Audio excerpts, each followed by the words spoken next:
आणि आता एक मान्सून बाबत हादरवणारी बातमी। अल निनोचा प्रभाव वेगाने वाढत असल्याने मान्सून आता दगा देण्याची भीती आहे। आणि त्यातच आता स्कायमेट या खासगी संस्थेने मान्सून बाबत एक नवा अंदाज जाहीर केला आणि याच अंदाजानुसार यंदा देशात 70% दुष्काळ पडण्याची शक्यता आहे। स्कायमेटने एप्रिल महिन्यात सरासरीच्या 94% पावसाचा अंदाज दिलेला, मात्र आता त्यात मोठी कपात करून तो केवळ 85%वर आणलाय।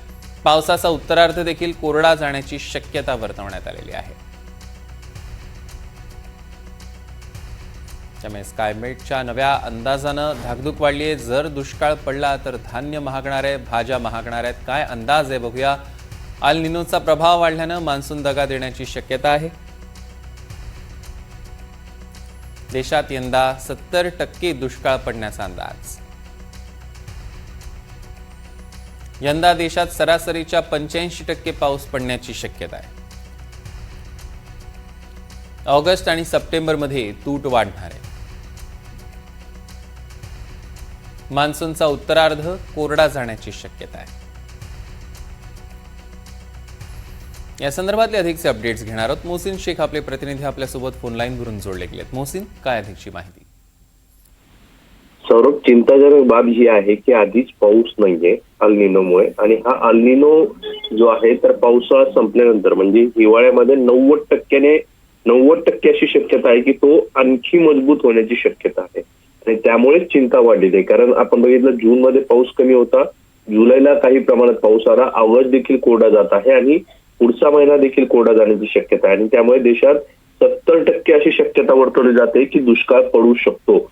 आणि आतापर्यंत आपण स्कायमेटचा जर अंदाज बघितला तर यापूर्वी 85% पाऊस होईल असा अंदाज वर्तवण्यात आला होता। आता 85% होईल असा अंदाज आहे। यापूर्वी 94% पाऊस होईल असा अंदाज होता आणि तो अंदाज देखील आता बदलताना पाहायला मिळतो। त्यामुळे ही चिंता सगळी वाढलेली आहे आणि पावसाचे परिणाम फक्त शेतकऱ्यांवर होत नाही तर याचे परिणाम आपण बघतो की सामाजिक जीवनावर देखील होणार आहे, कारण या सगळ्यामुळे महागाई देखील प्रचंड वाढण्याची शक्यता आहे आणि त्याचे परिणाम थेट तुमच्या आमच्या घरापर्यंत होणार आहे। त्यामुळे ही चिंता अधिक वाढवली आहे। यापूर्वीच अल निनोचं संकट आहे असं सांगण्यात आलं होतं, मात्र अल निनो हा आता आणखी मजबूत होताना पाहायला मिळतो आणि त्यामुळे भविष्यात सुपर अल निनो सारखा चित्र देखील पाहायला मिळालं तर नवल वाटू नये। त्यामुळे अभ्यासकांनी देखील चिंता व्यक्त केलेली आहे। खास करून महाराष्ट्रात परिस्थिती अत्यंत भयावह असण्याचा अंदाज वर्तवला जात आहे। त्यामुळे आता सगळ्यांनीच हे जो अंदाज आहे किंवा भविष्यातील ही चिंता आहे ते बघून आपली नियोजन करणं महत्वाचं आहे, पाण्याचं नियोजन करणं महत्वाचं आहे आणि भविष्यात अल निनो संकटाचा सामना भारताला करावा लागू शकतो असं अभ्यासकांचं म्हणणं आहे।